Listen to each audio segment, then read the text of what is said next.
La luz. ¿Qué es la luz? ¿De qué manera se produce? ¿Cómo llega a nuestros ojos? ¿En qué medios o materiales puede viajar la luz? ¿Qué pasa cuando atraviesa diferentes materiales? Durante muchos años la humanidad tuvo sus ojos para mirar el mundo. No había nada de esto. Con nuestros ojos pudimos ver o no ver. Claro, empezamos a preguntarnos sobre la luz y los fenómenos luminosos. La luz es onda electromagnética y también es partícula, un fotón.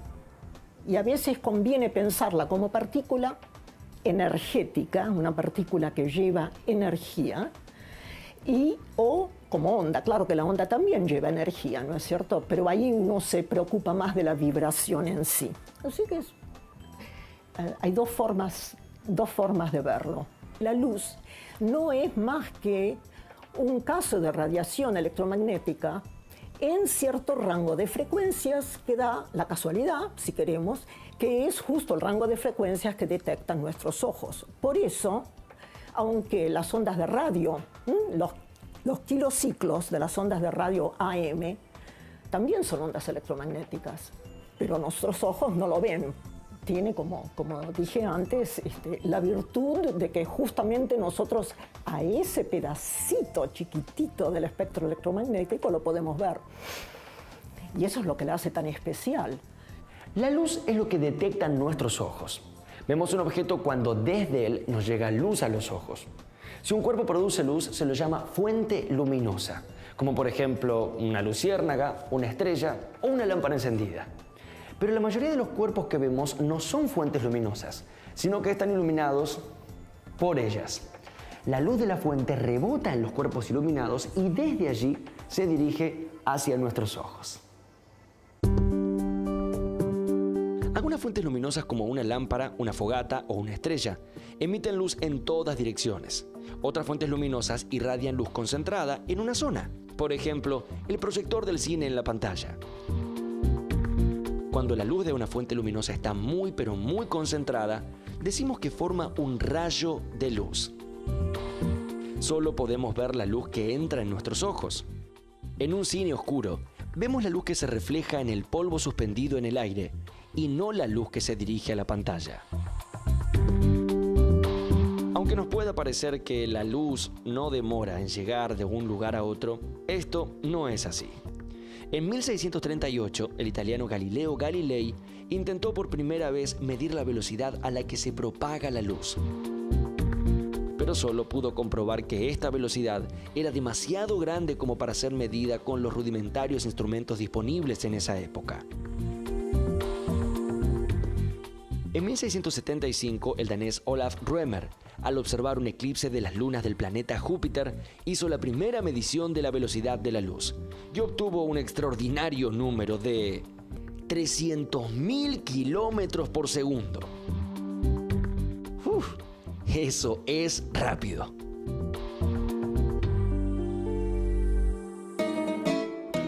Para la época en que Rømer hizo sus cálculos, también se conocían fenómenos que experimenta la luz: la reflexión y la refracción.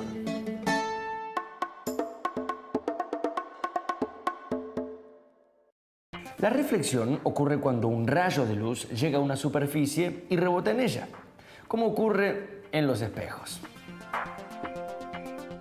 El ángulo con que incide el rayo sobre la superficie es el mismo que forma el rayo reflejado. Un rayo de luz experimenta refracción al pasar de un material o medio a otro. Por ejemplo, cuando la luz que atraviesa el aire llega a una superficie de agua, una parte de la luz se refleja, pero otra parte se transmite en el agua, pero cambia la dirección de propagación dentro de ella. Dentro del agua, la luz cambia de dirección. A este cambio de dirección se lo denomina refracción. Como la dirección de un rayo no es la misma en ambos materiales, los ángulos de incidencia y de refracción no son iguales. Por este fenómeno, cuando una cucharita está metida parcialmente dentro de un vaso, la vemos como si estuviera partida. El gran científico inglés Isaac Newton, el mismo que explicó la ley de gravedad, propuso un modelo para explicar los comportamientos de la luz que eran conocidos en su época. Newton supuso que la luz estaba compuesta de corpúsculos diminutos que se movían con cierta velocidad y explicó la reflexión simplemente como un rebote de las pequeñísimas partículas al chocar con una superficie que separa a dos medios. Además, con su hipótesis corpuscular de la luz, dio argumentos que explicaban por qué la luz cambia su dirección. La explicación era que al pasar los corpúsculos de un medio a otro, cambian su velocidad. Los especialistas avanzaron en el estudio científico de los fenómenos ópticos y esto permitió conocer más sobre la luz.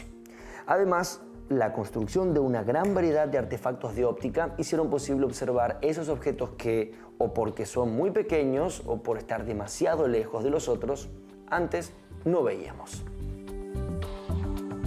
Los instrumentos ópticos, lupas, telescopios, binoculares y microscopios permitieron ampliar nuestra mirada sobre el mundo. El funcionamiento de todos estos instrumentos se basa en los fenómenos de refracción y reflexión de la luz, y todos están compuestos principalmente de lentes o espejos o ambos elementos. Una lente es un trozo de vidrio o de material plástico con una forma especial. Esto hace que los rayos de luz paralelos que llegan hasta él se desvíen todos y se concentren en un punto y así forman una imagen. Las lentes tienen sus superficies muy pulidas y son curvas en ambas caras o en solo una de ellas.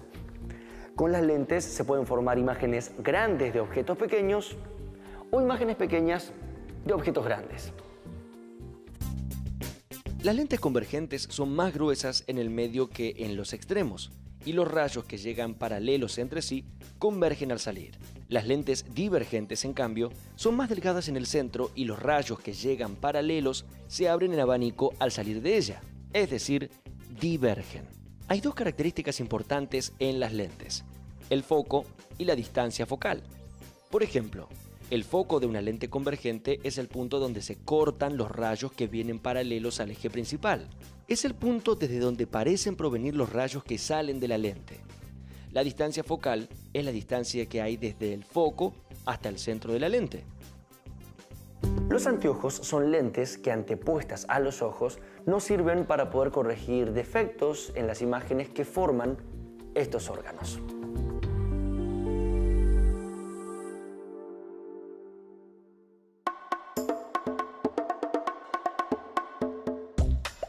La pupila es el círculo negro más pequeño del ojo. Es la abertura por donde pasa la luz. Y el iris, la parte de color del ojo. Y es lo que regula la cantidad de luz que entra. La córnea es una cubierta transparente de forma curva por donde pasa la luz. El cristalino es una lente blanda interna. Entre el cristalino y la retina hay una sustancia gelatinosa que se llama humor vítreo. Cada ojo es un sensor y se adapta muy bien a la percepción en diferentes situaciones de distancia y luminosidad del objeto que vemos. Ahora vamos a ver cómo vemos. Cuando la luz entra, atraviesa la pupila, pasa por el humor vítreo y en el cristalino, donde los rayos se refractan y se concentran en la retina, una capa de tejido sensible en el fondo del ojo, donde se forma la imagen. La retina está formada por células fotorreceptoras muy sensibles a la luz. Primero, el ojo logra enfocar la luz en la retina mediante la córnea. Luego hace un ajuste fino con el cristalino. Esta lente natural está unida a unos músculos que al contraerse y al relajarse le modifican su forma y espesor. Es decir, le cambian la curvatura al cristalino. Y por ese motivo se modifica la distancia focal.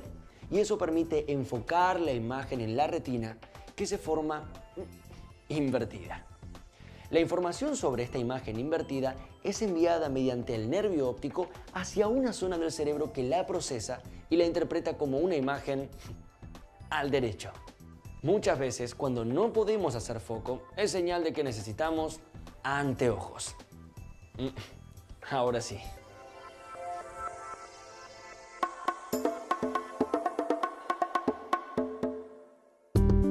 Una lupa, como un anteojo, es un instrumento óptico muy sencillo. Consiste en una lente convergente que se usa para obtener una imagen aumentada de objetos que están cerca.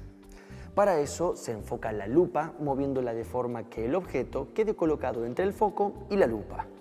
El ángulo de visión que forma la imagen virtual aumentada es mayor que el que formaría el objeto solo. Según la clase de lupa, se puede llegar a aumentar hasta 40 veces el tamaño del objeto. El microscopio, por ejemplo, sirve para obtener imágenes aumentadas de objetos muy pequeños. El microscopio compuesto contiene dos sistemas de lentes convergentes, el objetivo y el ocular, que están en los extremos de un tubo cerrado. Estos microscopios usan la luz visible para ver a los objetos. Por esta razón se llaman microscopios ópticos. Los microscopios nos permiten estudiar células, partículas y microorganismos muy cercanos a nosotros que a simple vista nuestros ojos no logran captar. Pero existen otros instrumentos, como los telescopios, que nos permiten observar lugares muy lejanos en el cielo.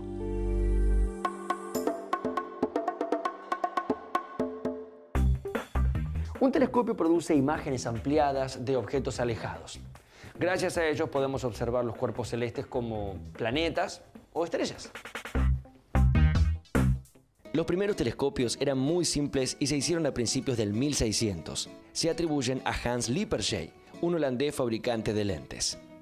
9 años después, en 1609, el científico italiano Galileo Galilei mostró el primer telescopio registrado. Con él hizo importantes observaciones de Venus y descubrió las 4 lunas principales de Júpiter. Estos primeros telescopios aumentaban los objetos unas 20 veces y consistían en 2 lentes fijas a los 2 extremos de un tubo. En 1668, el físico Isaac Newton construyó el primer telescopio de reflexión, utilizando espejos para captar y enfocar la luz. La invención del telescopio revolucionó la forma de entender el universo y permitió el desarrollo de la astronomía. Veamos cómo está construido y cómo funciona un telescopio óptico simple. La lente objetivo del telescopio simple forma una imagen real de un objeto que está muy distante. Como los rayos del objeto distante llegan casi paralelos, como si estuvieran en el infinito, la imagen se forma cerca del foco del objetivo. La segunda lente, el ocular, está colocada a una distancia tal que la imagen del objetivo se forma entre el ocular y su foco. Así, el ocular forma una imagen virtual de la imagen real que está aumentada e invertida respecto del objeto que se observa. Para mejorar la imagen, se prefieren telescopios de gran distancia focal, pero su tamaño los hace pesados e incómodos para transportar. Una opción son los catalejos, telescopios más pequeños y plegables que se pueden llevar a cualquier parte. Si en lugar de ver la imagen invertida se la desea ver derecha, se construyen telescopios con una lente divergente como ocular. De esta manera, la imagen aparece en el mismo sentido que el objeto. Esto no es muy importante para observar planetas, por ejemplo, pero sí lo es si uno quiere ver paisajes o espectáculos. A veces, en lugar de una lente divergente, se usa una tercera lente o un par de prismas, como los binoculares.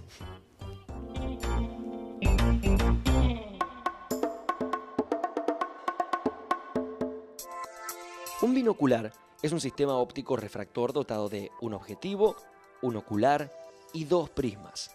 Son el equivalente de un par de pequeños telescopios juntos. Cada objetivo refracta, o sea, desvía la luz hacia el foco del binocular, pasando primero por una serie de prismas que enderezan la imagen y además permiten tener diseños compactos al reflejar la luz en diferentes direcciones controladas y así ganar distancia entre el objetivo y los oculares. De otra forma, se tendrían binoculares muy largos, más parecidos a los telescopios refractores. Los científicos diseñaron y fabricaron artefactos que le permitieron mirar más allá de lo perceptible por el ojo humano. Podíamos ver con claridad inclusive objetos pequeñísimos o muy distantes, pero no alcanzaba. Queríamos fijar una imagen para siempre, lograr un registro de ese paisaje o esa persona, tal cual la veíamos, pero no fue fácil.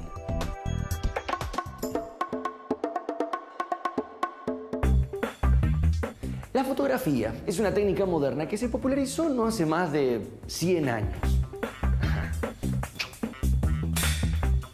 Sin embargo, las ideas que le dieron origen son muy antiguas. Se remontan a unos 2350 años atrás, en la antigua Grecia. Aristóteles sostuvo que los elementos que constituían la luz se trasladaban de los objetos al ojo del observador, como una perturbación en el aire. Para comprobar su teoría, construyó la primera cámara oscura. La idea era pasar la luz a través de un pequeño agujero hecho en un cuarto cerrado por todos sus lados. En la pared opuesta al agujero se forma la imagen invertida de lo que se encontraba enfrente. Pero no fue sino hasta 1515 cuando Leonardo da Vinci redescubrió el funcionamiento de la cámara oscura y le dio una utilidad práctica como herramienta auxiliar del dibujo y la pintura. La cámara oscura en aquellas épocas tenía el tamaño de una habitación. El pintor entraba en ella y desde allí dibujaba lo que se reflejaba en la pared interna. Pero el sueño de fijar estas imágenes se hacía esperar. Tuvieron que pasar más de 300 años desde Da Vinci para que en 1826 el francés Joseph Niepce embadurnara unas placas con betún y con una cámara oscura portátil fijara las primeras imágenes. En 1837, otro francés, el pintor Louis Daguerre, registró imágenes en placas cubiertas de una sal de plata fotosensible. Esas placas fotográficas o daguerrotipos debían mantenerse bajo vidrio para que las imágenes perduraran. En 1841, William Talbot, un físico británico, reemplazó los daguerrotipos por un papel cubierto por las sales de plata. El fotógrafo exponía el papel en el fondo de la cámara unos 30 segundos a la luz y luego los lavaba con ciertas soluciones líquidas que producían diferentes cambios sobre las sales de plata según hubiesen sido atacadas por la luz o no. Este sistema de reacciones químicas por lavado se conoce como revelado fotográfico. En 1889, un inventor, el estadounidense George Eastman, creó la película flexible de celuloide con un tratamiento que le hacía sensible a la luz. Con la película fotosensible sustituyeron las rígidas placas de vidrio que sostenían en el papel las cámaras de foto por el rollo.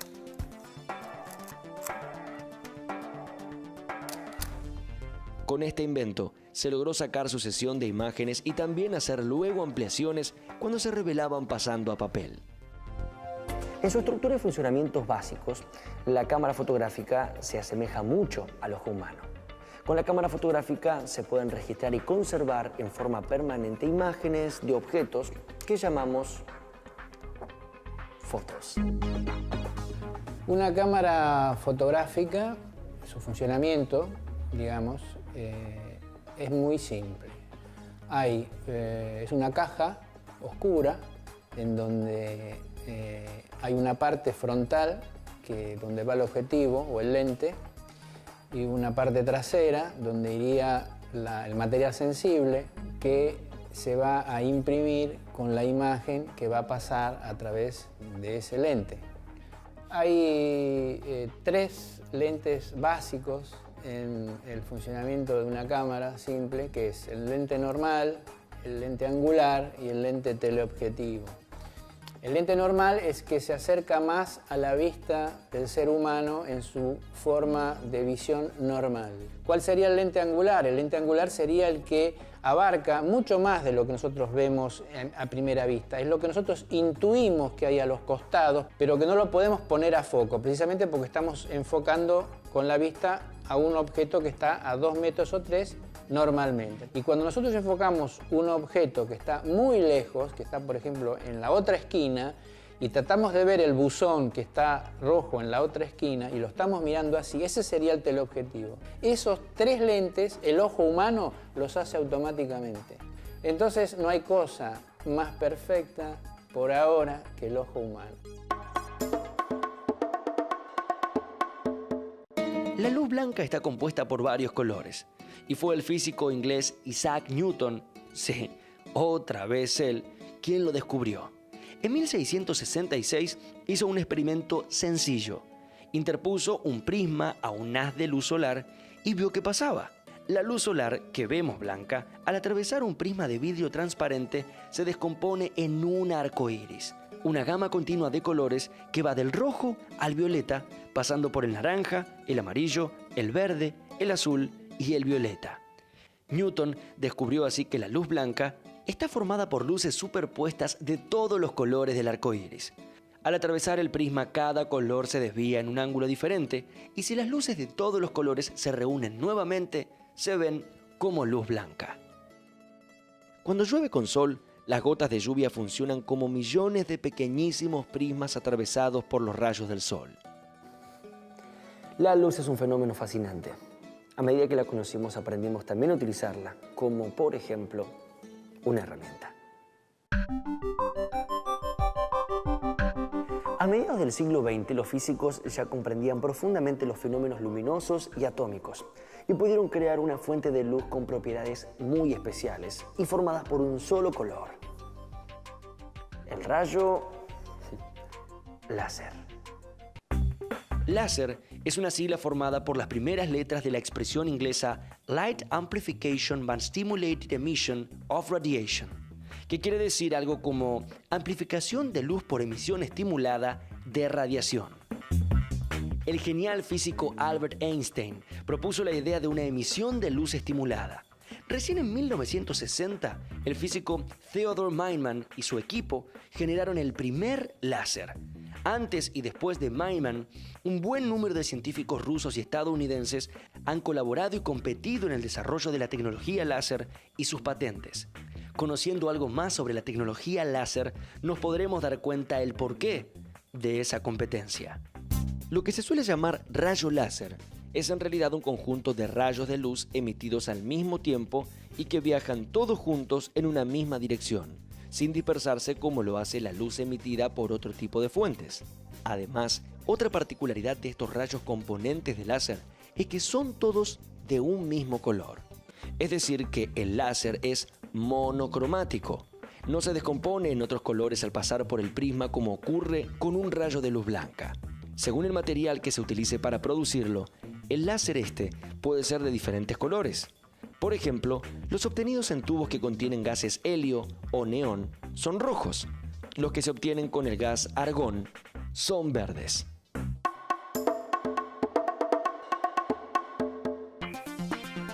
Pero, ¿por qué es tan importante el láser? ¿Para qué se usa? ¿Por qué los científicos competían por esta tecnología?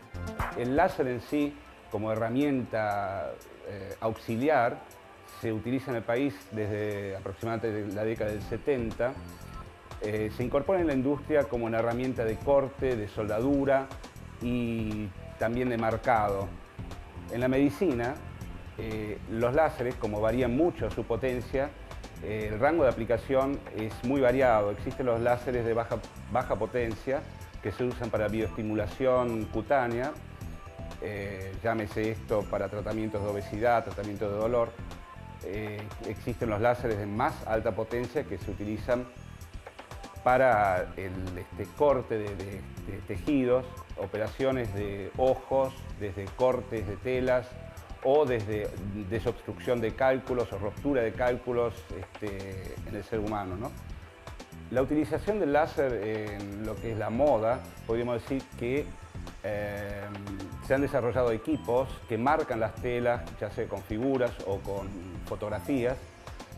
En cuanto a la peligrosidad del láser, debemos mencionar que se han catalogado en 4 categorías, donde la clase 4 es la clase más peligrosa que comprende los láseres que superan el medio watt de potencia.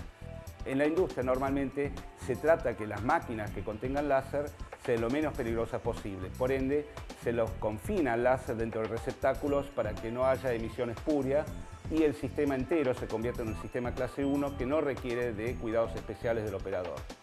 Pasando al tema holografía, debemos mencionar que con el láser se pueden obtener imágenes tridimensionales de una manera muy especial.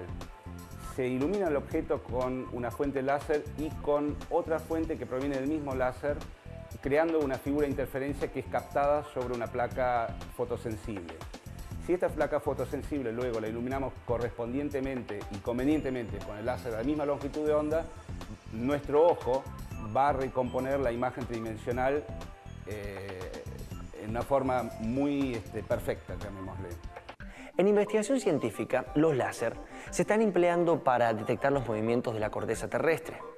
También son los detectores más eficaces de ciertos tipos de contaminación atmosférica y se han empleado para determinar la distancia entre la Tierra y la Luna con una precisión sin precedentes. El rayo láser ya tiene muchas aplicaciones y la perspectiva a futuro es enorme. La luz es una herramienta muy poderosa. Con su ayuda el mundo seguirá avanzando y con este avance continuaremos descubriendo nuevas e increíbles cosas.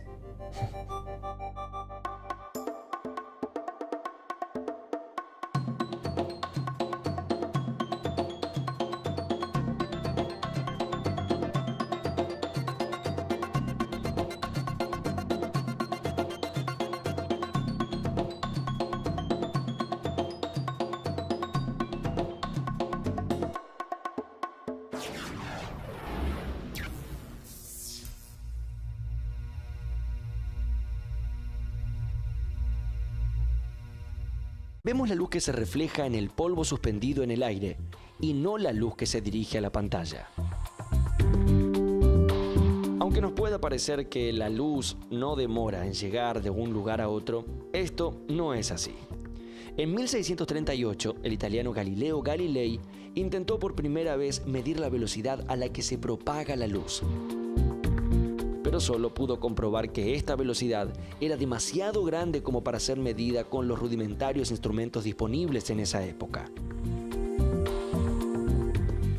En 1675, el danés Olaf Rømer, al observar un eclipse de las lunas del planeta Júpiter, hizo la primera medición de la velocidad de la luz y obtuvo un extraordinario número de 300.000 kilómetros por segundo. No se preocupa más de la vibración en sí. Así que hay dos formas de verlo. La luz no es más que un caso de radiación electromagnética en cierto rango de frecuencias que da la casualidad, si queremos, que es justo el rango de frecuencias que detectan nuestros ojos. Por eso, aunque las ondas de radio, los kilociclos de las ondas de radio AM, también son ondas electromagnéticas, pero nuestros ojos no lo ven. Tiene, como dije antes, la virtud de que justamente nosotros a ese pedacito chiquitito del espectro electromagnético lo podemos ver. Y eso es lo que le hace tan especial. La luz es lo que detectan nuestros ojos. Vemos un objeto cuando desde él nos llega luz a los ojos. Si un cuerpo produce luz, se lo llama fuente luminosa, como por ejemplo una luciérnaga, una estrella o una lámpara encendida. Pero la mayoría de los cuerpos que vemos no son fuentes luminosas, sino que están iluminados por ellas. La luz de la fuente rebota en los cuerpos iluminados y desde allí se dirige hacia nuestros ojos. Algunas fuentes luminosas como una lámpara, una fogata o una estrella emiten luz en todas direcciones. Otras fuentes luminosas irradian luz concentrada en una zona, por ejemplo, el proyector del cine en la pantalla.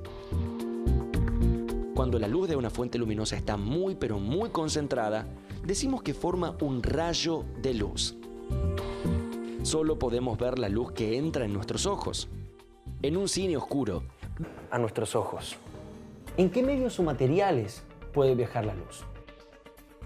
¿Qué pasa cuando atraviesa diferentes materiales? Durante muchos años la humanidad tuvo sus ojos para mirar el mundo. No había nada de esto. Con nuestros ojos pudimos ver o no ver. Claro, empezamos a preguntarnos sobre la luz y los fenómenos luminosos. La luz es onda electromagnética y también es partícula, un fotón. Y a veces conviene pensarla como partícula energética, una partícula que lleva energía, o como onda. Claro que la onda también lleva energía, ¿no es cierto? Pero ahí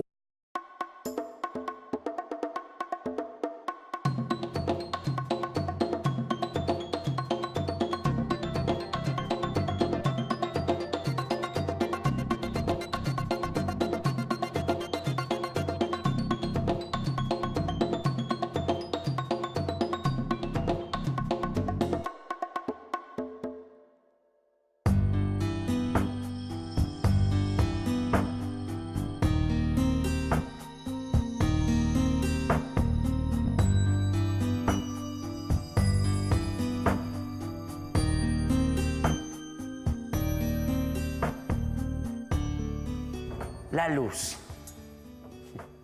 ¿Qué es la luz? ¿De qué manera se produce? ¿Cómo llega